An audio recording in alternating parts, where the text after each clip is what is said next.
Well, startups are the best adopters of AI so far, and that, surprises there. Thanks very much for bringing us those findings. Now, my colleague Rashna Dhanrajani also spoke to LinkedIn India's head for talent solutions and Microsoft India's managing director, Irina Ghosh, about this report. Take a look.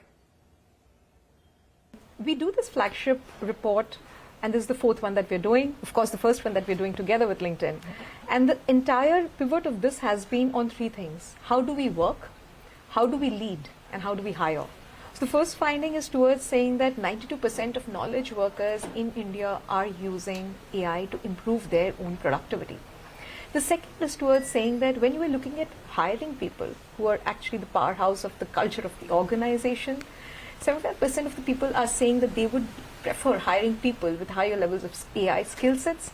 And finally, when you see as to how people will be leading, leaders are saying that they will be using co-pilots to increase their efficiency. 90% of them are using it for their day-to-day work. 91% are using it for their next day's work. It's very, very pervasive right now. Right, that is quite interesting. When it comes to hiring the workforce, you have seen the trends coming in from the managers, from the hiring side, as well as from people who are applying for jobs. And it is not unknown that it's very easy to apply for jobs on LinkedIn. So how is it that you think AI is helping LinkedIn as an offering as to grow much better in terms of on both the sides?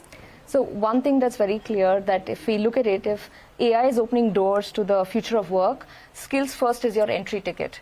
And that's one thing that we're seeing across the platform, where skills first is the approach that both recruiters and hiring managers look at, as well as when we look at talent, that when talent is looking at getting ready for these roles, right?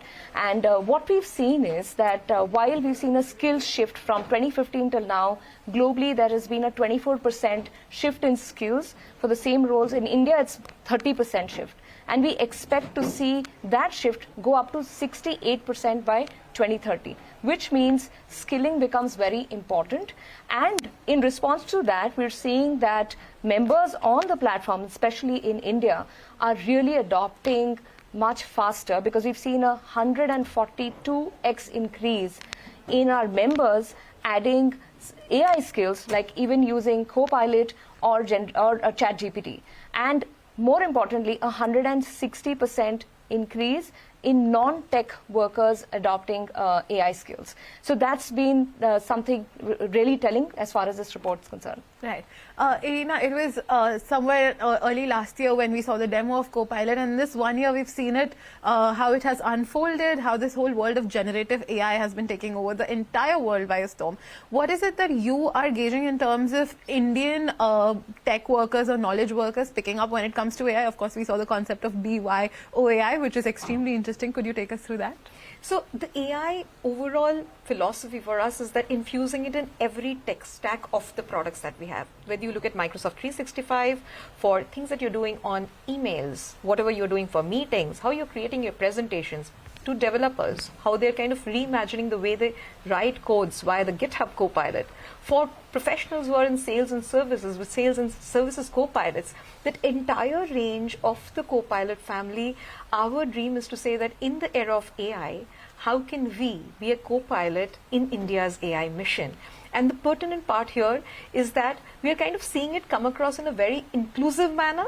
It's happening across, we already have about 500 customers across banking, manufacturing, financial services, healthcare, agri-tech, etc. Evolved that. And we are also working along with them towards ensuring that through AI boardroom series, how can we understand what are the critical business problems to be solved, and how can we do it in a very inclusive manner with them. So what AI is doing two things. One is helping us with tasks, and that task helps us make it easier to do some work.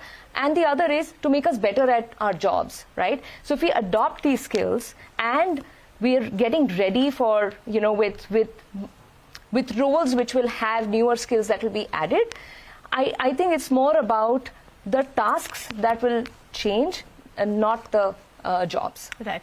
Lastly, I'm going to quickly ask you this question. We recently saw GPT-4o come in, which was an omni-channel offering. What's next for Copilot? Will there be omni-channel coming in from Copilot as well?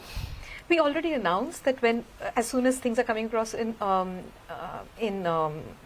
OpenAI.